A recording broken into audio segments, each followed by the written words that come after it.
The opinions expressed in this video reflect the opinions of the participants only and do not reflect the opinions of the producer or the Duke University School of Law.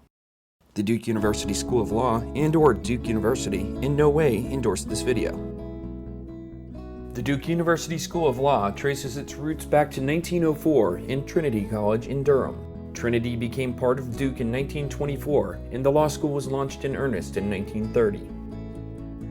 Duke Law is located adjacent to the primary Duke campus, next door to the highly regarded Fuqua Graduate School of Business, and across the street from much of the university's sports facilities. Duke is a relatively small school with approximately 600 full-time JD students, but has a relatively high number of LLM students.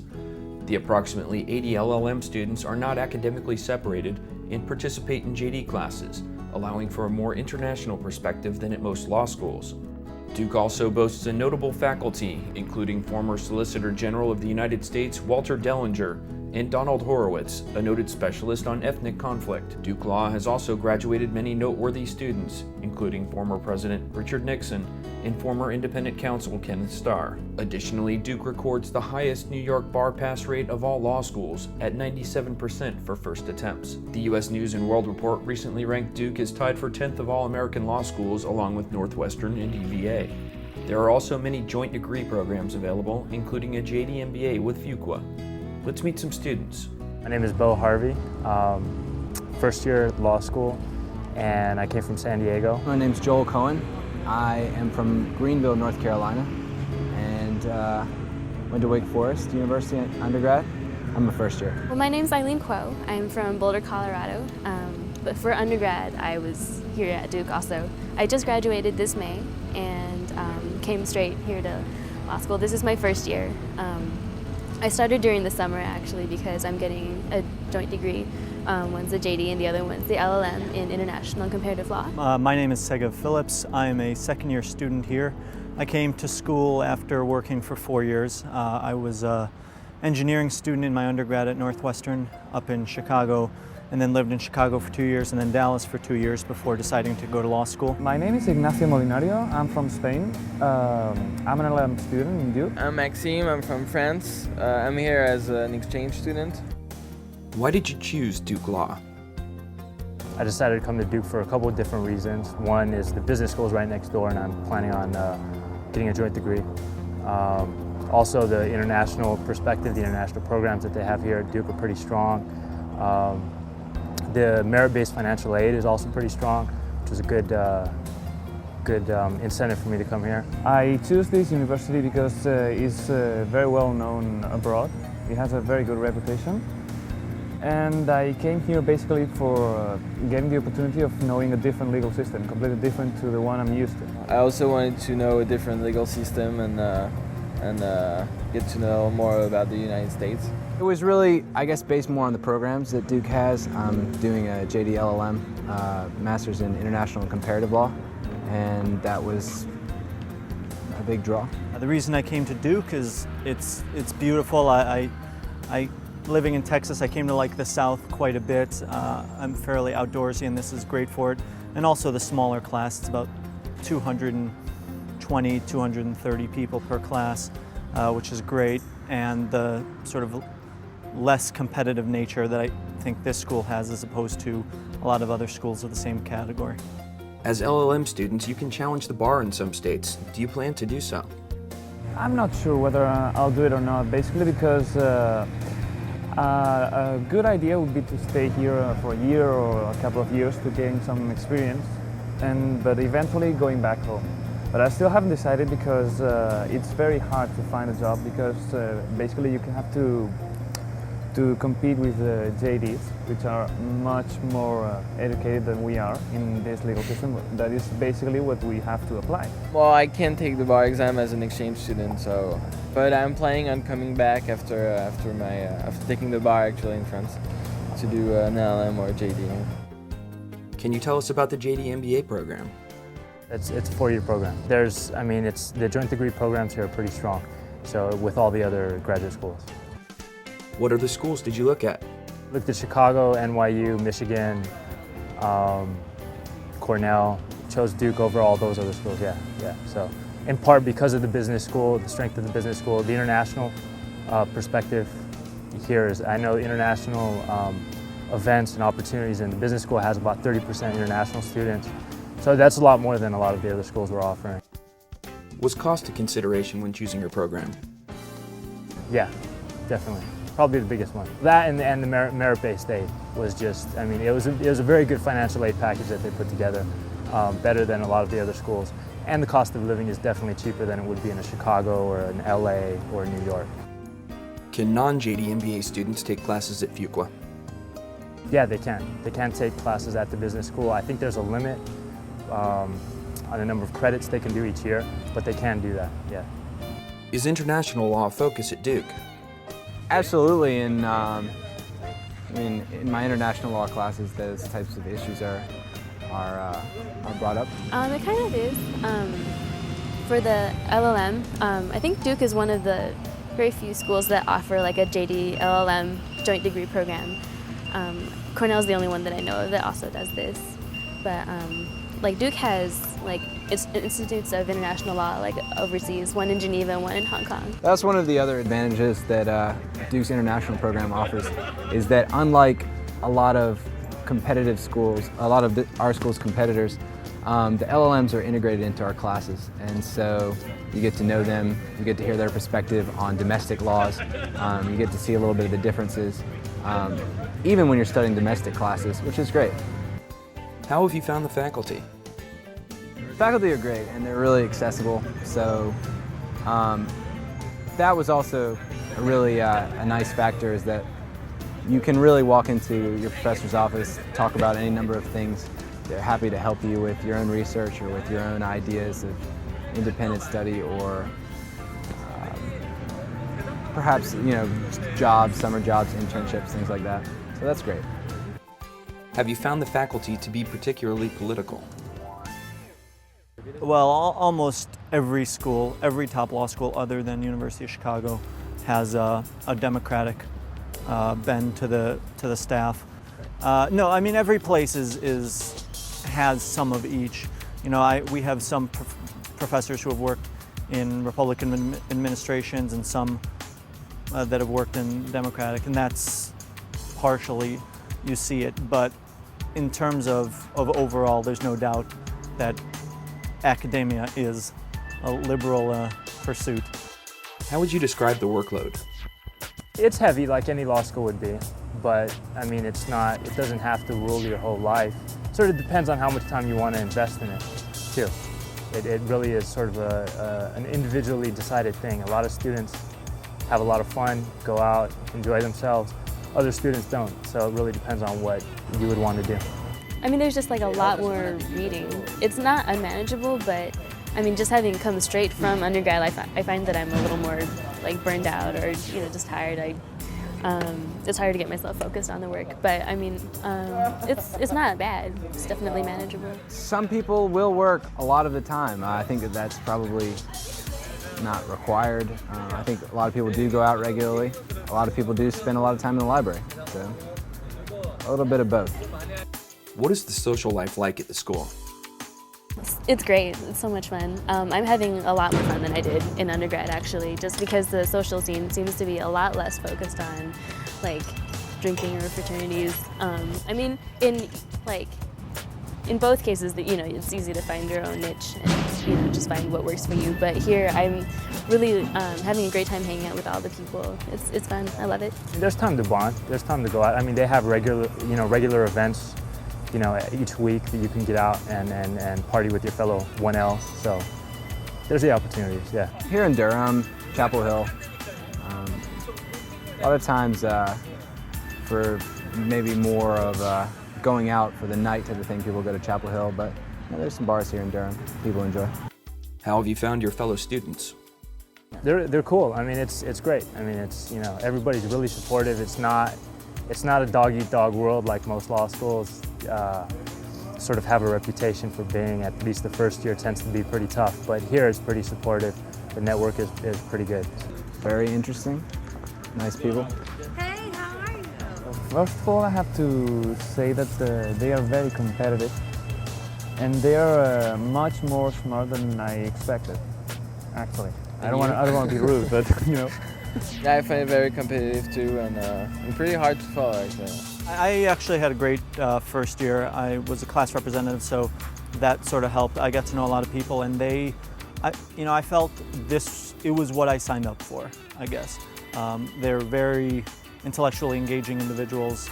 They care a lot about learning, but they, for the most part, have a understanding of balance between sort of life and school. It's one of the reasons I chose to come here. I wanted to be around a place where most of the people had work experience before. I just think that gives people a little bit better sense of sort of perspective and reality, and so that differs. Interestingly, though, what ended up happening was that my class average age is 22 or 23, so it sort of goes the other way. And I shouldn't say average, median age. Are the college sports a big deal at the law school? Here at Duke, definitely behind basketball. The Duke football team is not very well known. They're pretty bad.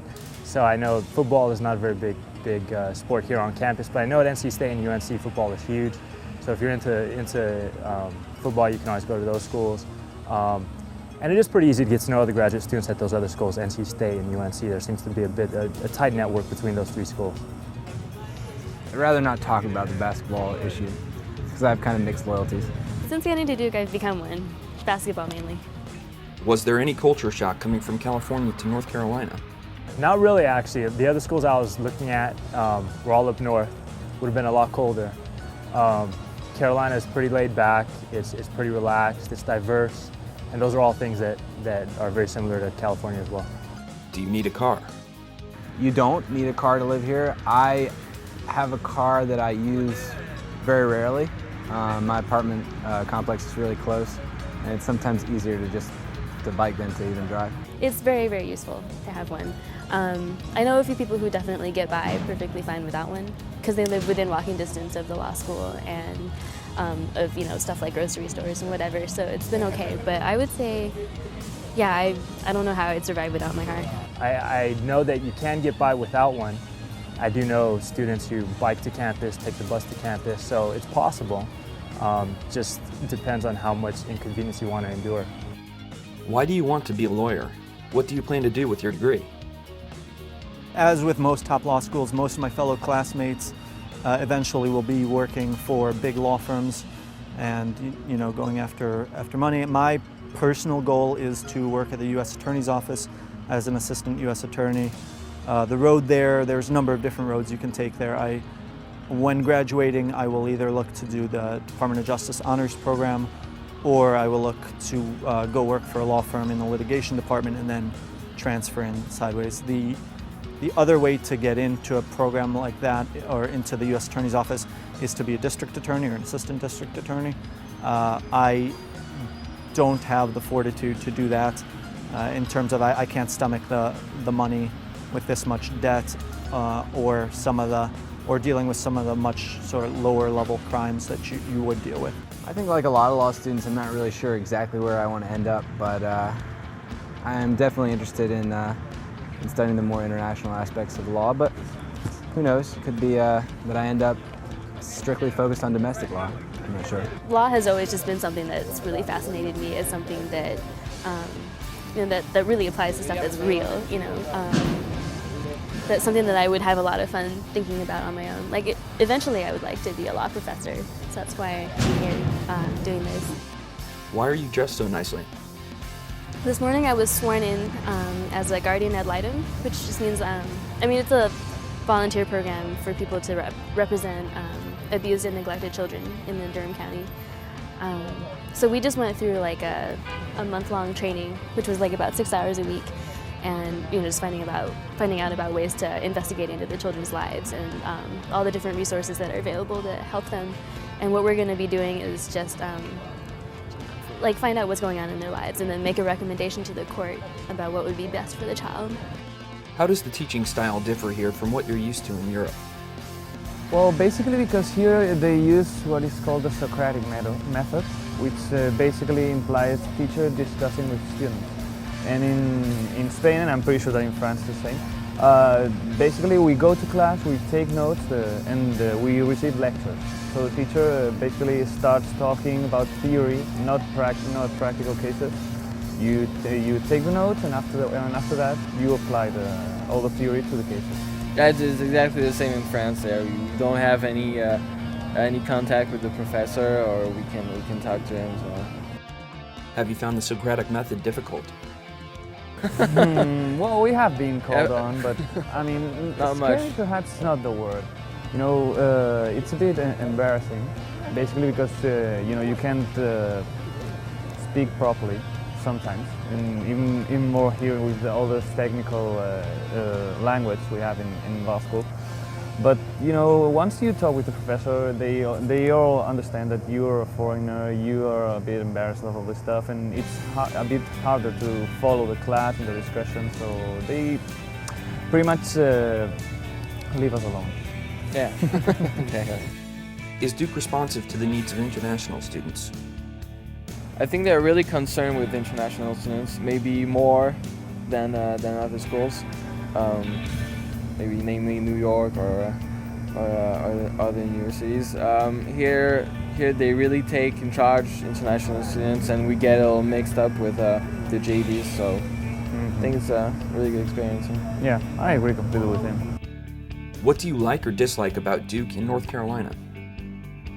I do love North Carolina. It wasn't a major factor in deciding to come here, but it is nice, very convenient, and good weather for a top school. The benefits of the city, the environment at least, is that it's much more livable. I have 2 dogs. I rent, this is going to sound crazy to people who live in the cities, but I have a 1,300 square foot townhome that I pay $730 a month for. And it's nice, and it's in a safe area, and I walk from my house to the dog park. These are all great things. I walk a quarter mile the other way, and I'm on a running trail and a biking trail. So for that aspect of Duke, you can't beat it. On the other hand, what that costs me is culture. There are not museums here. There's not sort of the sort of cultural things that you would get in a big city. There is some nightlife that's more actually in Chapel Hill, which is 6-7 miles down the road, than it is here in Durham, but it's still around. But I'd be kidding if I said that it was anything compared to New York or DC or Chicago. But it's from that aspect, living-wise, it's really fantastic. I can't complain about the weather.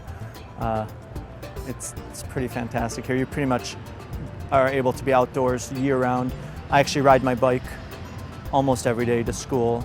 It's a bit of a small town, in a sense, coming from San Diego. There are opportunities. I haven't had a whole lot of time to go outside of Raleigh or Durham, but it does have a bit of a small town feel. So I kind of wish that there were, better opportunities, like in a DC or New York. I'm actually really getting to like Durham a lot. When I first got here, I didn't think there was a lot to offer here as far as the town, because it's not really that notable of a college town, but I'm really liking it here. What do we like? Weather is nice. Yeah, weather is nice, the environment is great, but the problem here, at least particularly in Durham, is that there's not much things to do, So on one hand it's bad because most of us come from big cities and we're used to have a lot of things to do, a lot of places to go. But on the other hand, it's great because you can focus a lot on studying and learning, which basically is the main reason why you're here. North Carolina is a beautiful area. Have you had much time to explore the region? Not very much, because you have a lot of readings to do, some papers to work on, but basically on weekends, if we can do it, we go to know the country because it's a great opportunity. Now you're here. But basically, I think we'll have to wait until the breaks, fall break, Thanksgiving break, Christmas break, or whatever, I've been to New York just for a weekend, and it was pretty nice. I didn't get to know all the surroundings of Durham, but I'm sure I will. What's the weather like? Does it ever snow? No, it doesn't. It gets icy. We get ice storms every now and then, but when we get ice storms, everything shuts down. So we don't have to worry about driving. It's funny because having lived in Texas when the same thing happened, people simply don't know how to react to it, as opposed to when I lived in Chicago, where everyone knows how to drive in snow. So it's, but no, the weather here is pretty fantastic. It rains a bit, but the way I see it is it has to rain this much to be this green, and it's beautiful here. Can you describe the academic and athletic facilities? The athletic facilities, the workout facilities and everything are a quarter mile from here to the east, I guess, and they're state of the art, as you would expect at any sort of top university, I'm sure. And that's where their swimming team has their pool. You know, I do morning spin classes there and lift weights there with a buddy. And I mean, you can't ask for anything more. In terms of the actual school facility, we just finished a new wing which actually opens up this week, which is going to be for our clinics and our journals, which is nice. And it's, you know, they're always adding here. Because it's a only 220 person per class school, the facility itself is probably a lot smaller than most other schools. It certainly is smaller than the other Texas or Georgetown or the other schools that I was considering. What kind of person might not be happy at Duke? The only people I know are not happy are people who require living in a metropolis. Durham is not New York City, nor is it Rome. If you really need that, Durham may not be the place for you. But I know some people who are from those cities and require a little bit less activity going on, so they make sure they're getting their work done. Kind of depends on the person thing. Someone who doesn't like to read, because there's a lot of that going on. If you are a nightlife person, if you are going somewhere to sort of go to school during the day and really go party hard at night, this is probably not for you. On the other hand, if you're, you know, if you're sort of outgoing and all that, that's fine. You'll have no problem making friends here. People here are very outgoing. They are very active and involved in sort of all the little sort of activities that you would expect, intramurals and whatnot. And especially the people I think would be happy here are people with significant others. It's such an inexpensive place to live. The job market here is pretty good. The balance here seems to be a lot better than it is for my friends at a lot of other schools. And I think those people should seriously take a look at it here. We have a pretty active Association of Law Students, Significant Others, and they do a very good job. The one thing we are starting to work on is helping to get those spouses or significant others jobs, you know, helping set them up with people who have contacts in the area. But most of the people I know have been very successful at that. What advice do you have for prospective JD MBAs? Do your homework on law schools first before you start looking at business schools. And also, if you are going to get the JD MBA, you should also have an eye towards practicing in law for a couple years when you get out. If you don't think you're going to practice, then you might want to reevaluate whether a law degree is even worth it. In general, for JD MBAs, they put in 5, 6, 7 years practicing after they graduate before going into business. Because it's hard to work the other way around. If you don't go into law right when you graduate, it's very hard to get back into the field. What advice do you have for students looking at law school in general, and Duke in particular? The same advice it would be for any law school. That write a great essay, study, do well on your LSATs and your GPA. Come out and visit. Definitely come out and visit if you can. I mean, that really helps in terms of making a decision. Try and look into things like there are a few law classes in undergrad that you can take that are somewhat related to like American law or the government and stuff like that, and just like take those and see if that fits for you, and see if that's something that you really want to think about. And also, don't stress out about it too much. The advice I would give to all of them would be not to come here without any kind of expectations. Because all that, at least for me, all I expected was completely different than what I found. I mean, the teaching method, the people you meet here, everything. So just come with your mind completely open. Contact the schools, go visit, sit in on classes, think a little bit about what you want to do before you come. But most people pick their law school based on U.S. news and whatever top schools they get into. But the people I know are most happy are the ones who really picked, you know, something that they really enjoyed and pursued it. There's a school out there for everyone, I would say, but the primary thing is that you make sure you intend to go to law school, that that's actually something you want to do as opposed to something your parents tell you is a good idea for you, or what a lot of people do as something you do just because you don't know what else to do.